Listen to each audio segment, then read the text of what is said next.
What's up mga idol? President Bongbong Marcos, tutulungan daw si JB.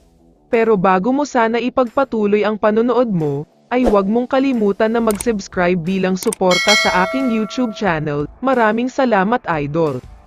Maingay at nagkakagulo pa rin talaga ngayon sa social media, dahil napakaraming mga balita na sobrang nakakagulat talaga. Isa na nga dito ay ang kaso ni Justin Brownlee, kung saan nalalagay siya ngayon sa hindi magandang sitwasyon.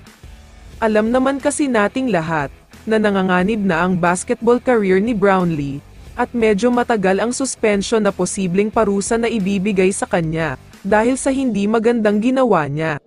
Sa kasalukuyan ay 35 years old na nga si Brownlee, at kapag natuloy pa ang 2 years na suspension sa kanya, mukhang bye-bye na sa basketball career niya dahil 37 years old na siya kapag natapos ang suspension.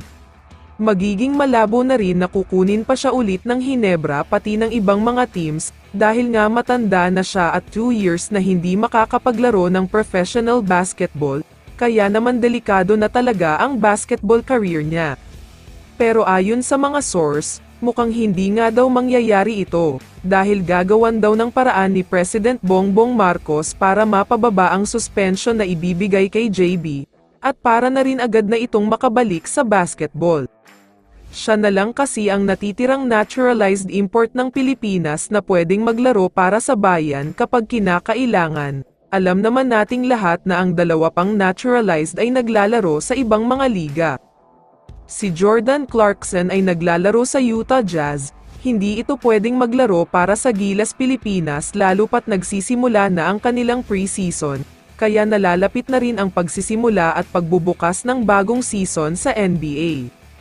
Ang isa pang naturalized player ng Pilipinas na si Ange Kwame ay mukhang malabo din, dahil pumirma ito ng kontrata sa France, kaya naman mahirap talaga silang makuha kung sakaling kailangan sila sa Gilas Pilipinas. Kaya naman hindi na ako nagulat nung naglabas ng balita ang source, na sinasabing gagawa ng paraan para mapababa ng husto ang suspension, dahil nakakapanghinayang nga naman talaga ang 2 years na panahong mawawala si JB. Sana lang talaga ay magawa ng paraan para mapababa ang suspension niya, dahil kung hindi ay kailangan maglaro ng Gilas sa ibang games na walang naturalized player, isang malaking disadvantage talaga ito kapag nagkataon. Kaya naman kung ikaw ang tatanungin idol, ano ang masasabi mo tungkol sa balitang ito? I-comment mo naman ang sagot mo sa tanong na ito. So dito na nagtatapos ang video na ito. Maraming salamat sa pagsuporta at panonood mga idol. Ingat at bye-bye.